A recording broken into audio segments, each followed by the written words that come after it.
The contents of this video was taken from the book Reconstitution from Brokenness to Wholeness by Triads with subtitle Self-Education in City in a Culture of Dialogue and Consensus by yours truly, Ricardo Turullols-Bonilla.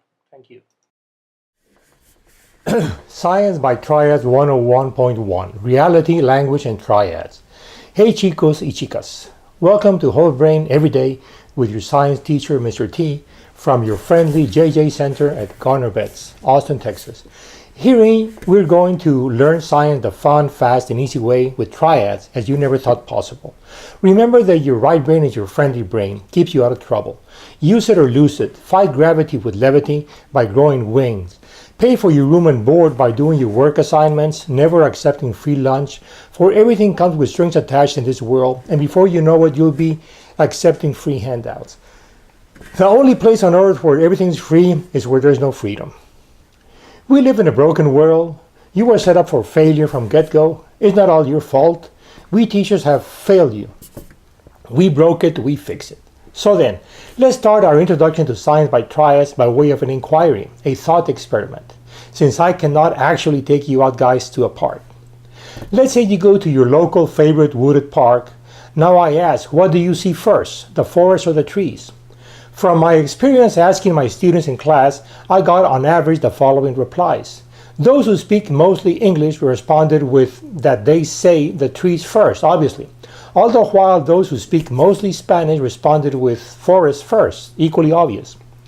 I mention language as the divide between the groups since English is a left brain language that places the adjective first, while Spanish is a right brain language because it places the noun first.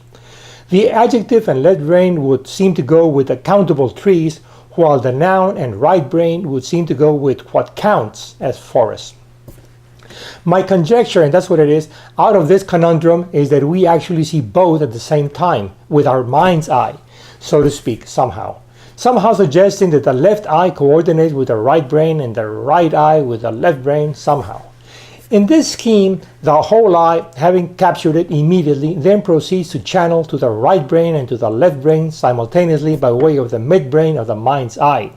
Then these likewise simultaneously proceed to synthesize it in the midbrain of the mind's eye. In other words, there is no way of telling apart the two-way street of midbrain to left brain and right brain, and from left and right brain to midbrain.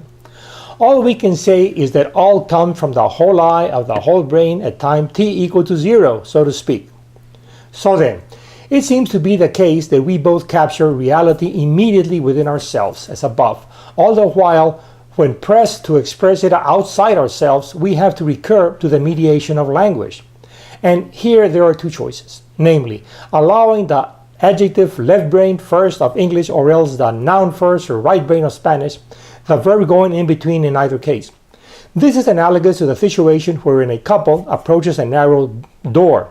Only one goes first, and this is conventional, born out of habit, who goes through first and who passes last.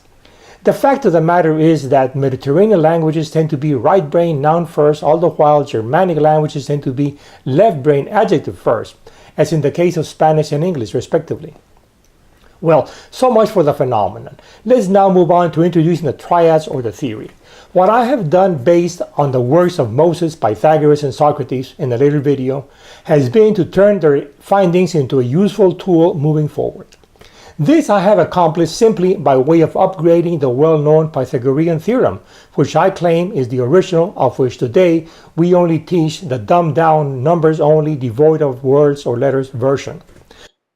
This is the basic setup of the triad on the vertical spirit, right brain, horizontal body, left brain, hypotenuse, mind, midbrain, inside 3 in 1 or triad.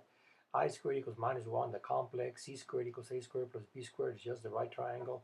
And we flesh it out in the bottom with mind equals body plus I spirit, or midbrain equals left brain plus I right brain. We'll explain it in a second. This is the basic triad of English and Spanish. On the right, on the vertical, we have tree or arbol. On the horizontal, green, verde. But we see the same reality. And at the bottom, we just express a green tree, adjective, noun. In Spanish, arbol, verde, noun, adjective. We'll explain it in a second what all this fleshes out. Let me explain what's in the figure. We start off with the usual Pythagorean theorem, right triangle, and then upgrade it to resemble the original, or so I claim, the primeval one. On the vertical axis, we've placed an I standing for imaginary, or so as to adequately represent the spirit. On the horizontal, we omitted placing an R for real since it would be redundant. The little square on the sides just means that the vertical and the horizontal are independent of each other, orthogonal, or a right angle, making a 90-degree angle. Just like the body is to the spirit, somehow they don't touch. The 3 and 1 is just a reminder that we're talking about the triad, which is precisely the statement that wholeness is constituted out of 3 essentially interlocking pieces. The I squared equals minus 1 is a definition of something called complex variable, which is covered in Algebra 2. The second relation, c squared equals a squared plus b squared, is the usual definition of right triangle.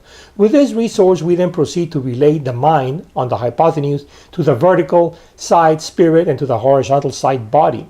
This you will understand at the above math grade level. However, what you must take home with you is that though the sides don't touch, since they're separated into real and imaginary components, they do add up as real numbers at a second level, as shown by the power of 2 relationship definition of a right triangle. A caveat in all this. All this is a rough draft of an idea, meaning that it still requires ironing out the wrinkles. But for this to happen, we need master teachers to step up to the plate. Just because I came up with this idea doesn't make me a master teacher. Mastery takes years of practice as well as a special calling. Thank you very much and have a good day.